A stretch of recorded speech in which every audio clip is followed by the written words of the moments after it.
ప్రభునందు నాకు అత్యంత ప్రియమైనటువంటి వాళ్ళారా, మన ప్రభువును రక్షకుడినైనటువంటి యేసుక్రీస్తు వారి యొక్క శుభనామంలో మీ అందరికీ నా హృదయపూర్వకమైనటువంటి శుభములు వందనములు తెలియజేస్తున్నాను. ఉదయకాల సమయంలో దేవుని వాక్యాన్ని ధ్యానం చేసుకుందాము. ఈరోజు వాక్య ధ్యానము కొరకు మనం తీసుకున్నటువంటి లేఖన భాగము రోమీలకు రాసిన పత్రిక 12వ అధ్యాయము 12వ వచనం చదువుకుందాం. నిరీక్షణ గలవారై సంతోషించుచు, శ్రమయందు ఓర్పు గలవారై, ప్రార్థన యందు పట్టుదల కలిగి ఉండుడి. ఆమేన్. దేవుని నామమునకు మహిమ కలుగును గాక. ఇక్కడ ఈ వాక్య భాగాన్ని మనం గమనించినట్లయితే మరి మనం చేయవలసినటువంటి 3 పనులను గురించి ఇక్కడ అపోస్తలుడైన పౌలు రాస్తున్నారు. మొట్టమొదట నిరీక్షణ గలవారై సంతోషించాలి. రెండవది శ్రమయందు ఓర్పుగా ఉండాలి. మూడవది ప్రార్థన యందు పట్టుదల కలిగి ఉండాలి. ప్రియులారా, మన ఈ లోకంలో మరి రక్తమాంసాల్లో ఉండి జీవిస్తున్నాం కాబట్టి అనేకమైనటువంటి మనకు శోధనలు ఎదురవుతూ ఉంటాయి, శ్రమలు ఎదురవుతూ ఉంటాయి.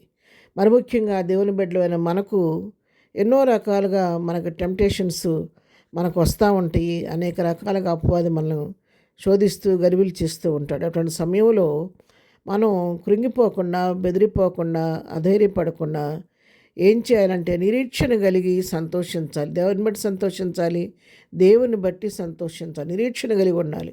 నేను సేవిస్తున్న దేవుడు నా సమస్య కంటే గొప్పవాడు, నా కలిగిన శోధన కంటే నేను సేవిస్తున్న దేవుడు గొప్పవాడు, ఈ శోధన నుంచి ఆయన నన్ను తప్పిస్తాడు అని నిరీక్షణ కలిగి ప్రభువుని బట్టి సంతోషించే వారంగా ఉండాలి. రెండోది ఏం చేయాలంటే ప్రభు కార్యం చేసే వరకు శ్రమయందు ఓర్పు కలిగి ఆ శ్రమను సహిస్తూ ప్రభు సహాయంతో ప్రార్థనతో దాన్ని జయించడానికి ప్రయాసపడాలి. పట్టుదల ప్రార్థన కలిగి ఉండాలి.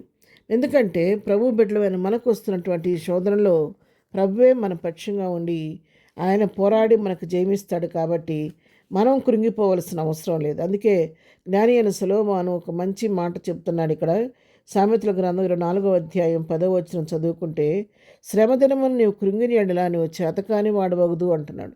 శ్రమదినాన్ని మనం కృంగిపోకూడదు. దేవుని బిడ్డలు మనం ఏం చేయాలంటే ధైర్యంగా నిలబడాలి. ధైర్యం నిలబడి ఆ శ్రమను మనం ఎదుర్కోవాలి. ప్రభువా, ఈ శ్రమ ద్వారా, ఈ శోధన ద్వారా నాకు ఏమి నేర్పించాలనుకుంటున్నావో దాన్ని నేర్చుకోవడానికి కావాల్సిన జ్ఞానం దయచేయమని ప్రభు సహాయం అడగాలి. ఎందుకంటే సాధారణంగా సమస్యలు అందరికీ వస్తాయి, మనకే కాదు. అందుకే కొరింథీయులకు రాసిన మొదటి పత్రిక 10వ అధ్యాయం మరి 13వ వచనం మనం చదువుకున్నట్లయితే, సాధారణముగా మనుషులకు కలుగు శోధన తప్ప మరి ఏదీ మీకు సంభవింపలేదు. దేవుడు నమ్మదగిన వాడు, మీరు సహింపగలిగినంతకంటే ఎక్కువగా ఆయన మిమ్మల్ని శోధింపబడనీయడు. అంతేకాదు, సహింపగలుగుటకు ఆయన శోధనతో కూడా తప్పించుకునే మార్గమును కలుగచేయును. చూసారా ఎంత శ్రేష్టమైన మాటలు ఇక్కడ చెప్పబడుతున్నాయో. సాధారణంగా మనుషులందరూ కలిగే శోధన తప్ప ప్రత్యేకమైన కొత్త శోధనలు ఏమి మనకు రావని చెప్పి దాని గురించి మీరు భయపడొద్దని వాక్యం సెలవిస్తుంది.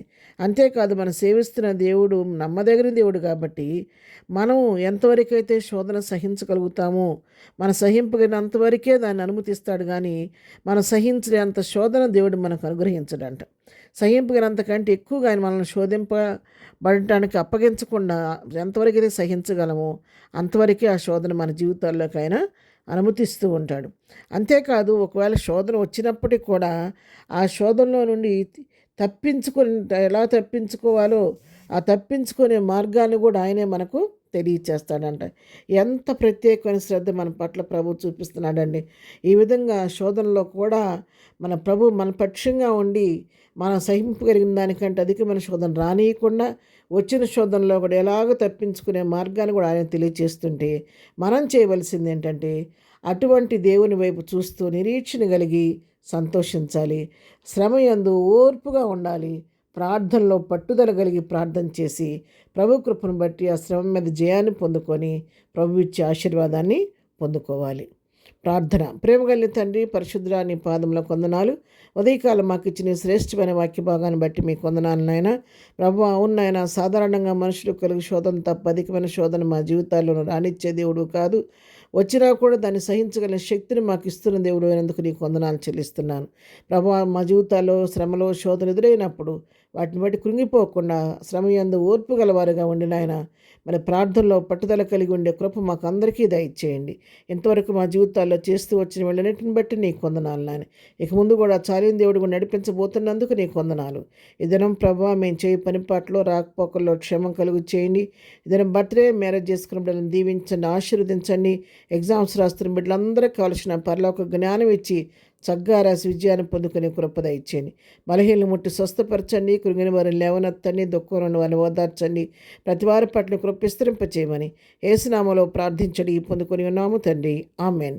ప్రభు కృప సదాకాలం మనందరికీ తోడై నడిపించునుగాక. ఆమెన్.